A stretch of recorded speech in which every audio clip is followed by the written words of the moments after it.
Cheers. Hi. Cheers. Happy New Year. Happy New Year. Yeah, our first episode of the New Year. We're drinking champagne out of these very dainty cups. They're China. Of They're China. English China, English China.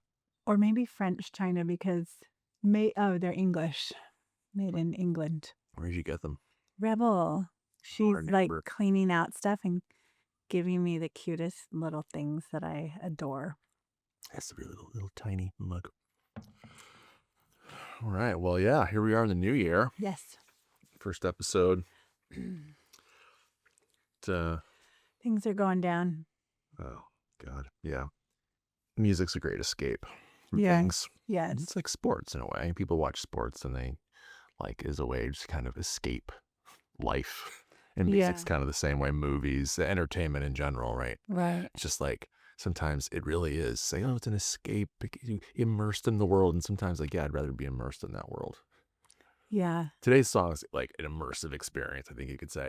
But you just, yeah, this shit's going down and it's not great.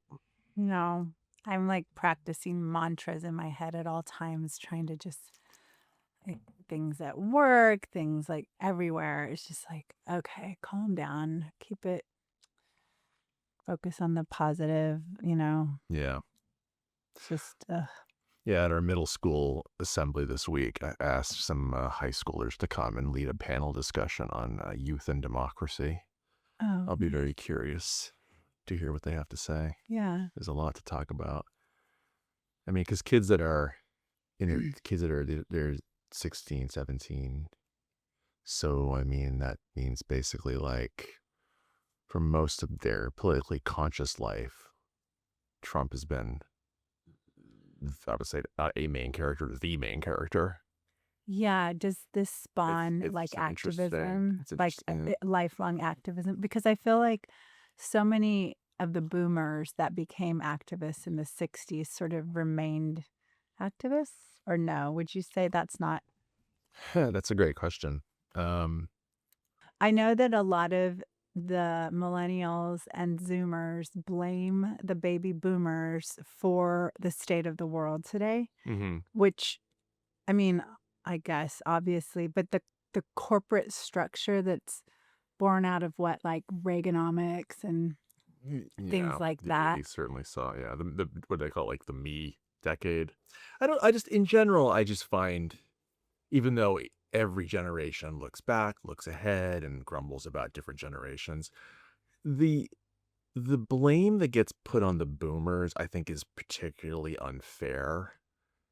Just because, like, what exactly are we blaming the boomers for? Because anybody who grows up young in 50s and 60s America, when the American economy is absolutely dominating, expanding, consumerism, who that lived through that is going to not take part in that, and all the things that came with that? I mean, it's very like sort of,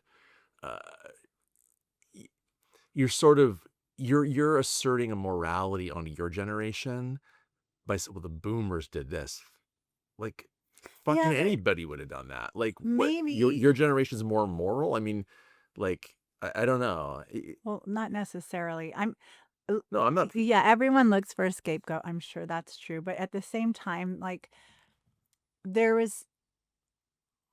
I don't know who set up the corporate structure, but it seems like the generation of like it, like, well, you're always telling me about when it shifted from a shareholder. No, wait, is that it? Stakeholders to shareholders. Stakeholder to shareholder. And the stakeholder, everyone had a stake in it, from like the lowest worker. The lowest worker to... Yeah, companies became more... And when was that shift taking place? Is that a boomer-related thing? 80s. Yeah, it's boomer-related. Absolutely. So I think it is like very... like, because that, to me, is the downfall of America, because that scoots like...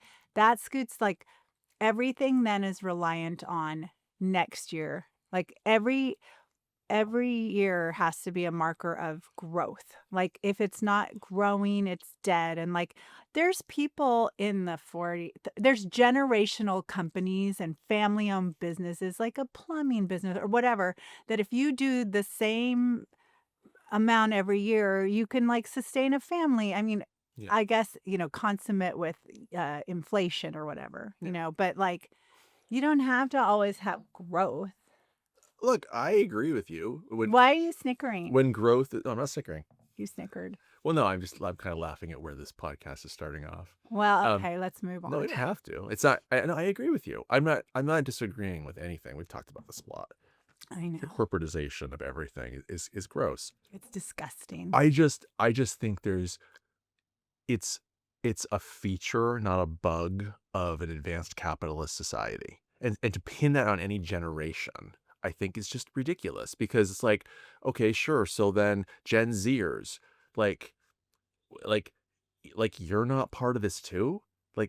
Corporations own your attention. You stare at that phone all day. Corporations own your attention. So you want to change things? You have the power to do it. Drop your phone. Get the fucking phone. Don't use your phone. Don't use it. Which is not even possible in this world. Like, can you? No, I'm not saying don't use it. I'm saying don't stare at it all day. And it's not just Sears, millennials, us, anybody. Yeah, Corporations own our attention. Mm-hmm. So you don't like it? Don't fucking use your phone. But don't blame boomers like you would have done anything differently if you'd been born in 1950. It's not some inherently moral thing wrong with the boomers. They were born at a time when capitalism was doing a certain thing in America. All right. I'm just blaming the system, man. I'm not blaming the people. I like to blame the people. This is great. Welcome to what is but I won't do that. We're talking economics and just throwing around blame on generations. So maybe we get to the actual topic of it. So my son's really into rap and hip hop, which is cool. I mean, I was too actually at his age. I would listen to, I remember those days. I was super into Beastie Boys. I was into Tribe Called Quest. There's a lot. I was really into stuff. KRS-One, who actually we'll talk about later today. But so anyway, he's into all this new stuff. He likes Travis Scott, and he likes this artist called the Kid Laroi, who's actually pretty good. They like to listen to their music when they're in the car with me. Yeah. I get the impression that their mom doesn't allow that, so they kind of love it when they're driving with me. But so he's playing a song recently by this artist, the Kid Laroi, and in the song he actually has some really good samples. He has some really cool like old school samples, but in one of his songs he samples PM Dawn's Set Adrift on Memory Bliss. What a trip that he's sampling a sample. He's sampling that, and I had to explain this to Max. I'm like, he's not even that he's sampling a song. He's sampling a song that's sampling a song. Yeah. It's just 3 layers of, an 80s song, a 90s song, a 2020 song, all put together. And it's just kind of cool. Like any sample like that, though, it always surprises my kids. And I'm like, yeah, this is an old song. It is? Yeah. This is, Yeah. I was the same way, though. I would listen to a hip hop song. This is so cool. And then later find out, oh, that's like a sample? That was a song from the 70s, and all that to say, I feel like that makes us all appreciate the 70s a little more, like this amazing music that came out of the 70s, like the me generation. No, that was the me. Well, the me decade was the 80s, though. Because it's Reagan and oh, okay. It's like that's why like Wall Street, right? Like that movie started like the epitome of like the me decade. Wait, was American Psycho? Takes place in the 80s, Okay, exactly. okay, yeah, right. right. It's that same like it's he was lampooning it, but it's the same idea. Mm-hmm. So yeah, today's song, PM Dawn Set Adrift on Memory Bliss, which is an absolute banger. It's such a killer song. It's like great. it is so evocative. Like, okay, we just watched the video. The video is so awful in comparison to how amazing this song is. No, but the video to me, it's the perfectly time. fits. It's an encapsulation of the time. Does it though? I don't know. If the entire thing was underwater, maybe, because there is something like to that song that has you like muffled and like swimming. You're like a little like The yeah. you're adrift. Yeah. Like The adjective that I saw used to describe this song is ethereal. And I love that. yeah. That is, to me, that's this song. It's this perfect marriage of an absolutely perfect sample Mhm. with with a rapper slash singer who's just got the perfect voice for this moment, His voice is and it creates such a cool song. yeah, he has like a little breathy undertone, like the way, Yeah. like you can just picture how he would sound when he's talking too. Like you could just sort of listen, like he could be an audio reader It's or something. yeah. You would just love to hear his reading of a book He or, maybe like erotic fiction though. He's got a great voice. well, but for anything. My tiny cup is empty, so we're going to take a quick break to get Yeah. Champs Welcome to, but I won't do that. Today on the show, the 1991 hit for PM Dawn, Set Adrift on Memory Bliss. Cheers. Yeah, today's a song by the band PM Dawn. A song which we both love, but which has such an insane story. Yeah, the later history of this song is actually how we came to choose this. Yeah. Yeah, typically we're picking songs that we've got a little problem with, that are That fun that to just dig yeah. into. I mean, last episode, that Christmas song that we both just an Big absolute problem. You hated that song forever. travesty. Yeah. It's so bad. But this song, we love this song, but there's an interesting twist at the end of the story. And it's also just a chance to talk about a really cool song. So PM Dawn, what do you I know remember? Yeah. nothing. The only thing is, okay, I remember the like the look of them in that era. That was such an MTV era. Yeah. And so 1990s, early 90s. that it was like everyone was so visual and visible, like because they were always on, like they were so there was this house party that was always happening like every Friday or something on MTV. There was always all these things, and PM Dawn was like on everything. Yeah, I didn't have MTV till college, but I do remember the event when Madonna released Ray of Light, and it was Frozen was the first single. Ironically, it wasn't even the biggest hit, and it was like a huge event. And I remember like making sure I saw that. I do love And that Ray of Light, but that seems so late to me. yeah, oh, it's this is 98, right? This is like we're into like TRL time on MTV. Yeah, This yeah, is yeah. way past what we're talking Carson about. Daly. Yeah. Yeah. So, Yeah. but anyway, so yes, PM Dawn benefits, like a lot of bands, benefits from the visuals. Yeah, yeah. Because they were visually striking, the pair. So PM Dawn, an American hip hop and R&B act formed in 1988 by two brothers, Atrell and Jarrett Cordes, or Cordes, probably Cordes. They went by the stage names Prince B and DJ Minute Mix. They were formed in New Jersey. And they had significant crossover success in a genre that merged hip hop, older soul, and more pop oriented urban R&B. Interesting about these guys. So when they were young, their father died, and their mother remarried, and she married one of the members of Kool and the Gang. Oh my gosh. So amazing. So they were brought up in a house like very like music. It wasn't just him though. They also had an uncle who was also super music. So these are two guys who grew up. Gang. Yeah. So they grew up in a musical household, and by their teen years, they already were starting to like put together some raps, some tracks. You know what's? Am I yeah, interrupting if you're on No, it's a fine. tear? But what's so interesting to me about that, like that's such. So they were probably steeped in like their surrounding audio was always probably the most insane music of that Yeah. time, right? But the fact that they sampled Spandau Ballet. Right? Right. Yeah. That's like, but that's the beauty of it, because then they took their twist to it with their, like, you know how we were talking, we did the My Sharona episode. To me, this was kind of had that vibe of like being kind of revolutionary song. Yeah. Yeah. Yeah. It's an interesting song because it comes out at a time when I think hip hop is really starting to blow up. Yeah. But there's all these different strains of hip hop because you have, gangster rap. I Yeah. don't know if that moniker is still applicable, but NWA has Yeah. already landed, Okay. right? They've already hit. But you've also got all these other strains. You've got sort of the Russell Simmons, like Run DMC and the Beastie Boys. Is Dr. Dre out? Dre's, yeah, he's with NWA. Oh, He he is. isn't. Okay. I think when this comes out, the Dre's first album, The Chronic, is about to come out. You've got sort of this burgeoning, like I think they called it like conscious hip hop. So De La Soul, Tribe Called Quest, Yeah. Digable Planets. So there's all these different things coming together.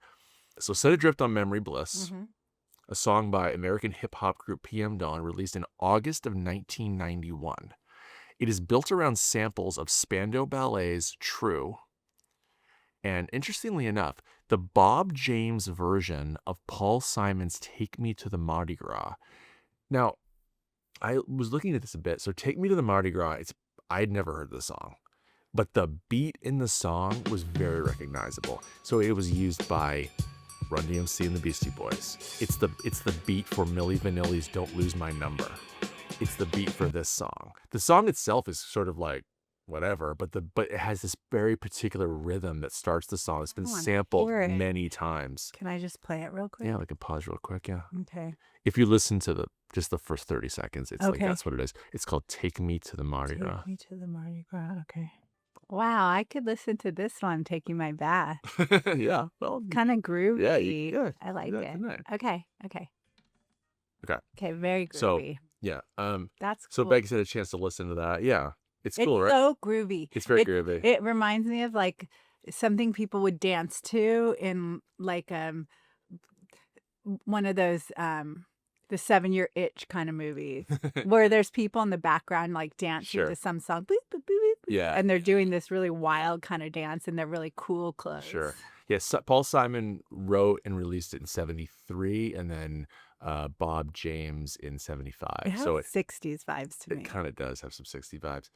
So it samples those songs, and Prince B, one of the members of PM Dawn, and Spandau Ballet's Gary Kemp are credited with writing the track. Now, here's a really interesting thing about this song, and I about the music industry in general. So this song is a huge hit, but it's recognized as a huge hit because it comes out right when the music industry, right when Billboard changes the way it tracks hits. So let me just read something to you. So Billboard, Billboard is the sort of the benchmark for tracking what's a hit, right? So what we look at on here, we look at the Billboard Hot 100 list. I would love to like dig into the origin of Billboard. Okay, so Future. here's a bit about Billboard and why this, from some context for PM Dawn. Okay. Billboard began publishing a chart of the top albums in 1945. It had gone through many permutations and names over the years based on the rising popularity of the LP and numerous shifts in the music industry. But before 1991, one thing stayed the same: the method for determining the chart positions. The magazine used a survey method in which staff members called record stores and retail outlets all over the U.S. and took the manager's word about what had been selling. Oh my God, anyone could say anything. Right. They changed in 1991 to something called the Nielsen Sound Scan based on actual purchases in the record store. It turned out that people were buying a lot more metal, hip hop, country, R&B, and alternative rock albums than the old system claimed. Wow. The change on the charts was immediate. The change in the industry was almost as fast. Artists that had been relegated to their genre pools, everything from Nirvana to Ice Cube to Garth Brooks, were now free to swim in the mainstream. Thank God. Wow. I mean, can you imagine? No. I mean, this is a story of who controls the knowledge. It's like the fucking printing press. If you're calling some white guy in a fucking record store somewhere, and he's selling Ice Cube all day long, he's gonna no, actually, let's see, what are we selling? Michael Bolton has been selling. Yeah, like No, 100%. Like, I mean, my mind was blown when I read this. And so what is the first #1 song under the new system? What? PM Dawn. Set Wow. Adrift on Memory Bliss is the Amazing. first #1 song when they adopted. Yeah. So the Oh, whole thing that is shifts. so cool. God, Yeah. imagine. Yeah. Imagine how much shit we think was #1 and wasn't. I know. So then That's so frightening. It got me thinking about even the songs we've done Yes. pre-91. No, Where it's they're like not it right. hit They're Bill. not accurate. It's not accurate. Absolutely bald-faced lies. But that's so interesting though, because it does sort of, I mean, some of the songs we've done, it does make you kind of rethink a little bit. Oh, John Denver, I'm sorry. Yeah. No. Like, okay, sorry, John. But I mean, Yeah. seriously. Isn't No one insane? in, Georgia is buying John Denver. I'm sorry. He's what? Isn't that crazy? Yes. But it does, but then it does also make me think of like, okay, so My Sharona, Mm-hmm. right? This incredible sudden success in 79 into 80. Like, I mean, so was that real? How? But That feels like it. That feels like that probably was real though. that feels real. Like, because they probably were so blown they were away. blown away. But also, it's white. They don't need to hide it. It's a white person. Okay, this is crazy, but it's a white person, so let's give him credit. Yeah, but when we talked about Lionel Richie Yeah. in the early 80s, right? He was a huge success. Yeah, but it's undeniable. And probably it was like an amazing black artist against an amazing black artist. So Lionel seemed whiter than the other guy. Like something. Yeah. I don't know. Yeah. Isn't that wild? That's insane. Like wow, it's so interesting. Like, do you think some of the people were like really Sorry, some champagne here. like maybe some really good people were like, I really want to be honest and accurate about this, like, and someone was like, no fucking way, I'm like crediting. Sure, they probably You know, yeah. It was an honor system. Isn't it ridiculous. wild? That's insane. That and also you're calling like it's just everything about it is so arbitrary Yeah. that we look at that as like the accurate marker Yeah. of success of a band, Yeah. which has huge financial consequences, right? Yeah. Like Huge. Yeah. in every facet. Like that is so crazy. Okay. Yeah. Okay, I'll drop it. But that's some crazy shit, people. There's Yeah. probably so many things in this world that when you dig into them, like, wait, what? Yeah. How do we understand the things that we've been told? So, Set Adrift on Memory Bliss. As we kind of mentioned before, it has a great sample, it has a great beat, but then Prince B, who raps on this, and later he's also a singer. They're probably their second most well-known songs from the second album, I Die Without You, I think it's called. Pretty big hit. He sings on that song. He doesn't rap, so he kind of has this both. Super, like, it's almost like meditation meets hip hop in this song. First verse says, the camera pans the cocktail glass behind a blind of plastic plants.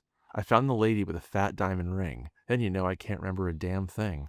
I think it's one of those deja vu things, or a dream that's trying to tell me something. Or will I ever stop thinking about it? I don't know. I doubt it.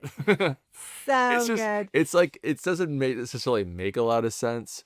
But it does. It's so perfectly clear. Like he's like seeing someone across the bar, like through, Yeah.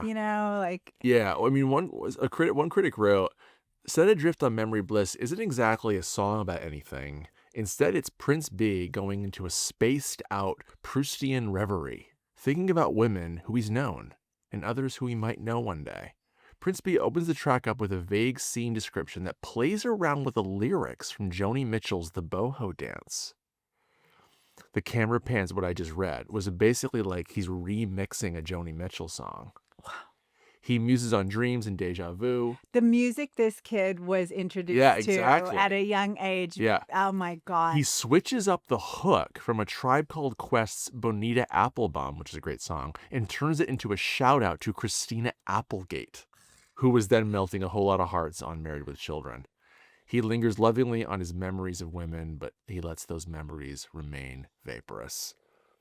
So it's really cool. Like, it's, so cool. he's just, and that description is really apt. He's just sort of like, the whole song, there's something very like meditatively vaporous about it. It's all just kind of like passing through consciousness. Yeah. It's like, it's a stony chat, Yeah. like you took a couple hits, you're like sitting there, you're just talking and things just go like, and you're talking about something and you're like, Yeah. you understand everything even though it's like really vague. Yeah. Like it's so like these deeper undercurrents of things. Yeah, really cool. I mean, the song is definitely carried by the Spandau Ballet sample. Yeah. Spandau Ballet's Gary Kemp.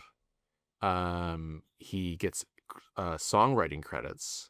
He was enthusiastic about being sampled, and in fact, as we saw, has a very brief cameo in the video. No, it's so weird. So out of nowhere, in the final 10 seconds of the video, he shows up. Yeah, the video reminds me of, okay, do you guys, I don't know if anyone remembers, what was it called? That I was telling you, the girl Lyric, who was Janet Jackson. Oh yeah, Poetic Justice. Poetic Justice. Janet Jackson and Tupac. Tupac, right. Yeah.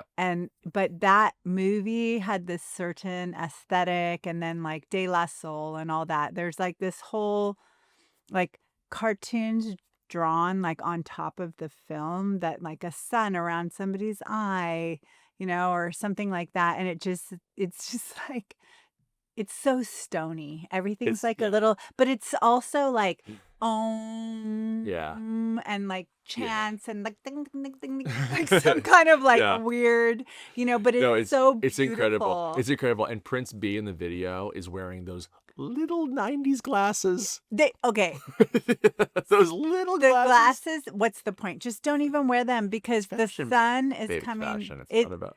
Sir, I understand. Fashion is also utility. Like, I think my favorite fashion items also are spawned from utility, like the epaulets on a trench coat. But you always say suffer for fashion. This guy's eyes were certainly suffering for fashion with those little tiny glasses that were not protecting his eyes. I know. Critics love this song, by the way. Oh, good. I mean, there's so many great quotes here. I'm on my favorite site, Wikipedia. Yes. Looking at some of the critics. Hypnotic rap from New Jersey by these brothers not only brings back a memory or two, it surely creates new ones. It has fresh production elements and a chorus with all the relaxing, calming qualities of a nice long massage.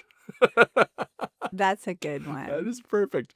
But critics really liked it for, why would good, they? Deservedly. I mean, this song, God, it was so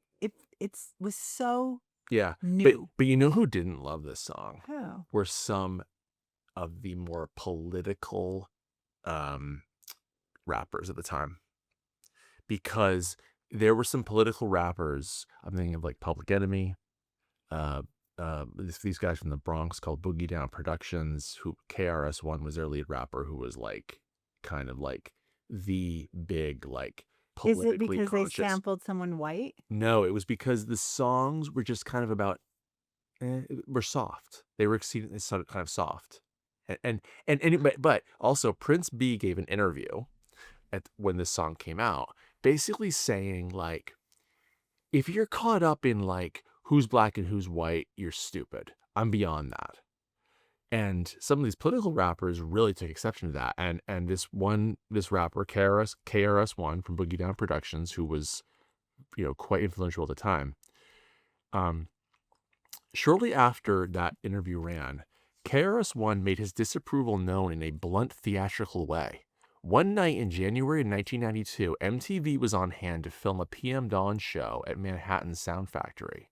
While they were on stage, KRS-One and his crew bum-rushed them, shoving Prince B off stage and forcing DJ Minute Mix and the group's dancers into the wings. They grabbed the mic and rapped a couple of their own songs to a crowd that must have been losing its mind. Yeah, just they literally took over the concert. It's like a little mini coup. Yeah, he was a little coup because Prince B had actually called out that rapper in the interview saying like, what are you doing? And this guy was like, I'll show you what I'm doing. But I'm it- taking up but your but song. an interesting sort of like tension between like rappers who saw themselves as speaking for the people and a rapper like Prince B who was sort of like, hey man, we're just riding the vibe. You know what though? I mean, obviously we need both. Mhm. And on the other side of the coin, there's always going to be both because there's that person that's driven and that has a message that cuts through like Mhm. the zeitgeist, right? And like Yeah. everyone needs to hear that.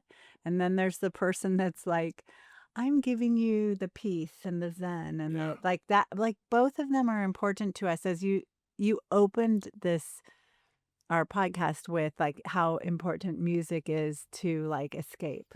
Yeah. And I think that that's the thing. Like, I know when I'm walking, and even if I'm listening to a podcast, a book, or whatever, sometimes I'm like, ah.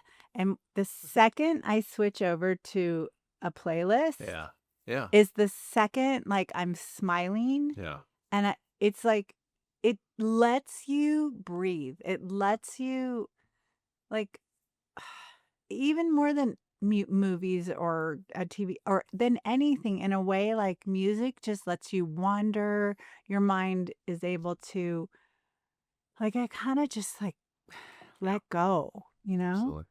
Okay, let's take a break. Yep. And we come back. We're going to talk about the interesting history of this song Oh my in gosh. We haven't even 2000s. touched We're that gonna get to yet. that, and then we'll look at the charts. We'll be right back. I'm here. All right, we're here. Becky's got a fashion week coming up, so I it leave was tomorrow. I need to pack. You leave tomorrow, so nice of you to squeeze this in Squeezing. before you go off to your next fashion week. Phoenix. Whew, fashion. Fashion capital of the world. Capital right Phoenix, Arizona. Not Yeah. really. No, not really, but it's okay. It's a good place for people to fly in, have a good week. Yeah. Yeah, that's Yeah. cool. So we're going to talk now about the later life of this song, which is so fascinating. And it's, to me, it kind of brings up this question of who owns art? Who owns art? Like, who is it? Is it just the artist? And particularly with music, because so many things go into making a song and producing a song. Who owns it? The comp that immediately comes to my mind as a Taylor Swift fan is, Taylor Swift found herself in a situation where somebody else largely controlled her catalog. And so her response was, well, fuck you, I'll just re-record my catalog. And it turned out to be, I don't think that guy, the Scooter something. Wait, what happened? Well, basically, she was in a situation where somebody on her label or her ended up owning the master tracks of many of her albums. Because she was so young when she signed her I think shit so. and all that. God. And just so corporate. Was he a yeah. boomer? I don't think so. He's that old. But he, anyway, it turned out to be for her probably a pretty fortuitous situation because her response was, well, I'll just re-record my music. Good for her. And so we have Taylor's version of all her labs. Which everyone is going to. People listen to more than the originals. The originals are still available, which is a key difference of what we're going to talk about here. The originals are still available. So if I go on Spotify or Apple Music, I can hear all of Taylor Swift's catalog in addition to the re-recording of her catalog, which she basically tried to reproduce the songs. It's kind of a cool story. But it is interesting about like who owns the music, who gets to control it, who gets to decide where it's available, who gets to make money off it. Because the artist. God. Yeah. Can it be the artist? That's, to me, like, that's what sucks about creative people because I am a creative person and I'm so bad with money. Like, because I just like, and I don't care. Like, here, you like my shirt? Or like, it's just anything. I just want to be like, but the things like in my brain, my ideas are kind of endless. And the thing about 30 Rock, that show that I love with, Tina Fey, Liz Lemon. It's like her character mentor is this Jack Donaghy, who's like this total corporate, like Reagan is his Right, hero. yeah. So in the whole thing, like, Alec Baldwin. right, Alec Baldwin, who I love, I know he's controversial, but I love him. But the thing is, like, she's a creative in the show, and she like plays with her creative, and it's like based on her time at SNL with her mentor, Lorne Michaels, and like he appreciating talent. Like, here's a person who's like, oh my God, this girl, like loving her creativity. And also, like, to me, he must have really truly embraced her and Yeah. everything. But she mocks him too, because like she understands, and he's telling her like, listen, no, you need to get money for this. Like, he's the Jack Donaghy character is always telling the Liz Lemon character, like, no, we corporate people are gonna like rip you off right now, Right. Yeah. And anyway, that was a long way of saying like the corporate Yeah. world knows how sort of dumb creative people are. Yeah. The PM Dawn story is not really about corporate. It's more about like how individuals can sort of worm their way in Oh, and do different things. okay. So PM Dawn has some huge success in the early to mid 90s. They go on to make a couple more albums in the late 90s that were critically well received, but flopped commercially. They didn't sell. I think the vibe was pretty similar, but people had kind of moved on from that vibe. Prince B, who is the rapper singer, had diabetes and suffered some serious health.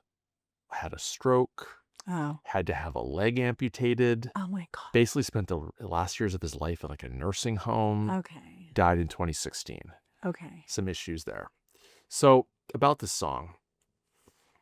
Unfortunately, this is from a Rolling Stone article from a few years ago, reflecting back on this song. Unfortunately, Prince B became incapacitated years before his untimely death, for reasons that I just talked about.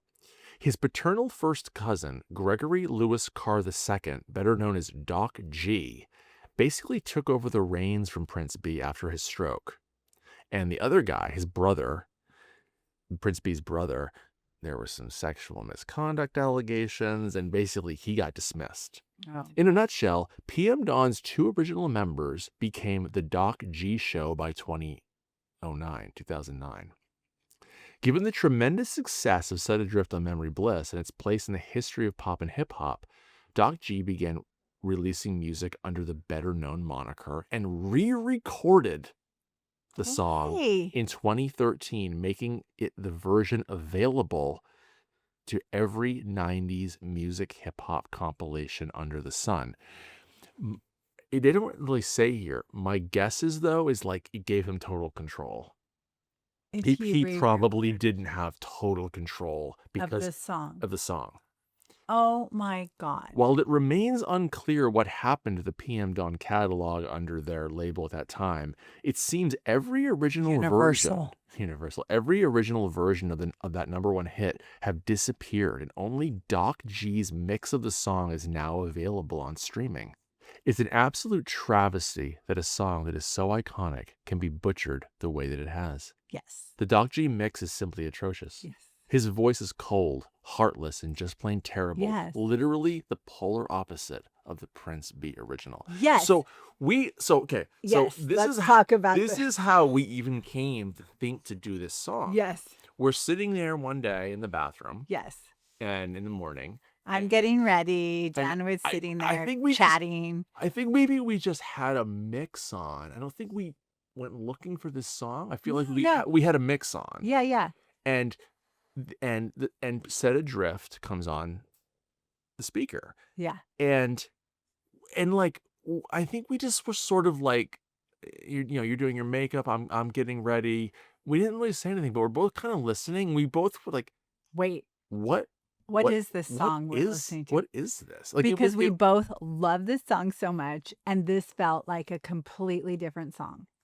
Yeah, it was strange. It was like, this is the song, but something's wrong with it. Like, Yeah. what the fuck am I hearing right now? Yeah, no, it was insane. I was like, I love this song. Who's singing? This is not like I didn't even know anything, but we both kind of looked at each other. It was so bizarre. Yeah. So what we were hearing was the Doc G, the cousin's version of the song, You which is guys, so fucking bad. you have to, okay, if right now you happen to be on Spotify listening to the good version, the original version, Yeah. Because you because have to since like compare. yeah, because since this Rolling Stone article was published, PM Dawn's original catalog has been released to streaming. Yes. So you now can hear both. So if you Yes. search Spotify, Apple Music, if you search Set Adrift, you're going to see both versions. Yes. And you've got to listen. It's like a totally different voice. Like the original voice is like we were talking about, could read an audiobook. You would want to listen to this person tell you anything. Like just this beautiful, breathy kind of, Marilyn Monroe is like singing to, Mr. President, happy Yeah. birthday or whatever.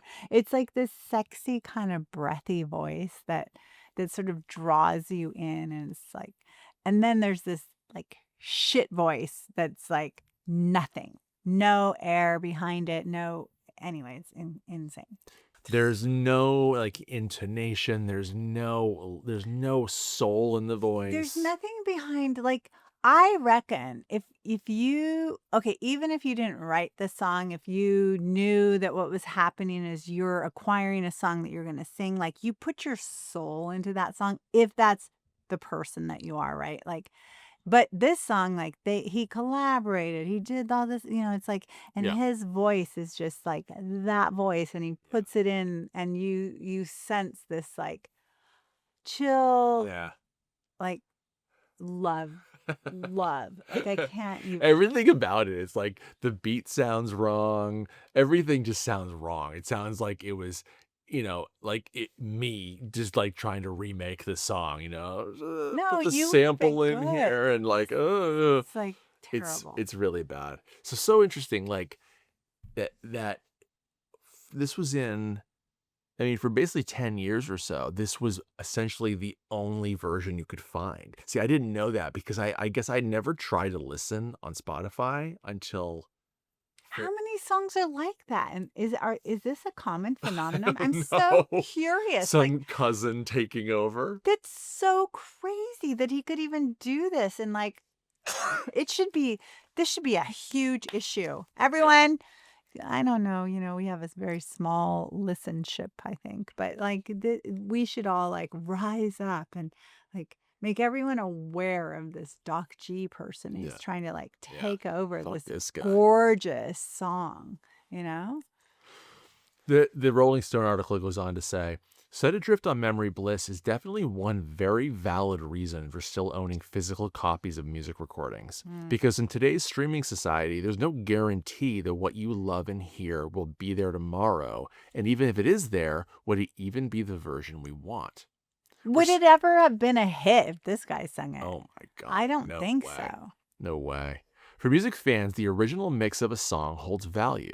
It can instantly take us back to a time and place that no matter how great a re-recording, even the smallest change compromise loses the connection we had.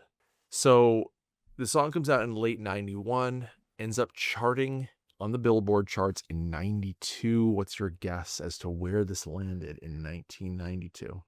Where do you think it landed? In 1992. It comes out late 91, but it's not. It's charts in 92. Okay, so 7? Okay. Let's have a look. The Billboard charts for 1992. Because I had to look to see where it was, yeah. For 1992, Boys to Men hits number 1. Baby Got Back was number 2. Sir Mix-a-Lot. Yeah. Great. That was number 2 for the year. Baby Got Back. Baby Got Back. Wow. Okay. Crisscross Jump is number 3. Okay. Vanessa Williams comes in at number 4. Doesn't look like they're there at all. No, they're actually down here at number 44. 44. Between The One by Elton John and Stay by Shakespeare's Sister. I would have thought Stay by Lisa Loeb. No, that would have been higher than. I've never heard whatever this song is. Too Legit to Quit by Hammer. Hammer. Not MC Hammer. Hammer. That's later. Yeah. when he became So number 44. I So don't know any. Oh, look, babe. I Die Without You, PM Dawn. 2 songs in the top. Oh, that's interesting. That was from the second album. That's so interesting. So that the second album had already come out. Oh, And wow. then So here's Amy so Grant they chart. crossover. Oh my gosh. Amy This is Grant. what really sold, though, babe. Yeah. This is the first time this is true and accurate. But look at the Wayne's World effect. Number 39, Bohemian Rhapsody. Yeah. Comes in. But yeah, let's go back to the top here. So we've got Boyz II Men, Sir Mix-a-Lot, Crisscross, Vanessa Williams. Great. So you got Black Artists at the top of the charts. Good. TLC, another one. Yep. Top 5. In Vogue, number 7. Color Me Tears Bad, in number Heaven, 9. though, is, our first white boy, number 6. Tears in Heaven. Jesus. That's his son fell out of a window. A 3-year-old son. I know. It was like fucking 50th story. Can you imagine? No, that story is too much. Wow. To Be With You by Mr. Big. What's that song? It's You know it. You know it immediately. You know it too. Okay. I'm Too Sexy by Right Said Fred. Love it. I'm Black or White by Michael Jackson. Achy Breaky Heart. Some November Rain, babe. 17. Yeah. This is So, the legacy of PM Dawn, right? I mean, they're the first year that it was accurate. they go number 1 first in the new live scan era. Amazing. With some really incredible music that I feel like they're pretty underrated now. Yes. I feel like most people just wouldn't really Do you register, listen, everyone, listen to this song. It feels current, like it could be released today. Absolutely. It's such a That's a good way of jam. Yeah. Like it's so modern. It really feels modern. Yeah, it does. I love the way the critic wrote that. The samples are seamless. Mm-hmm. Yeah, it's just so nice. All right. Well, I think we're gonna leave it there. Thanks for listening, you 7 people. We love you. We do. But we should do a shout out to Larry. He's such a fan. He's so nice. Larry? Is that the wrong name? Who are we talking about? Your friend, your coworker? Oh yeah, Larry. Yeah. Who? I don't know any Larry. Oh, my friend Larry. Sorry, I was like, I don't know my mind was pronounced. Yeah. Like, he's like so. He listens. Yeah, my mom listens. Your mom. Hi, Debbie. Billy listens. Billy. We can name our listeners. That's where we are. You guys are the top 7. We love you. Shout out to Yeah. 7. Oh my gosh. And only 7. Good stuff. All right. Oh, Kat. And Kat. Thank you, Kat. Kat listens.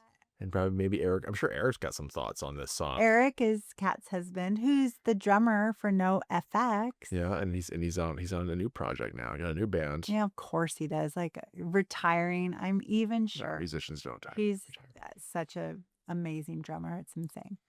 Yeah. All right. Okay. Love you. Love you. Bye, everyone. Bye.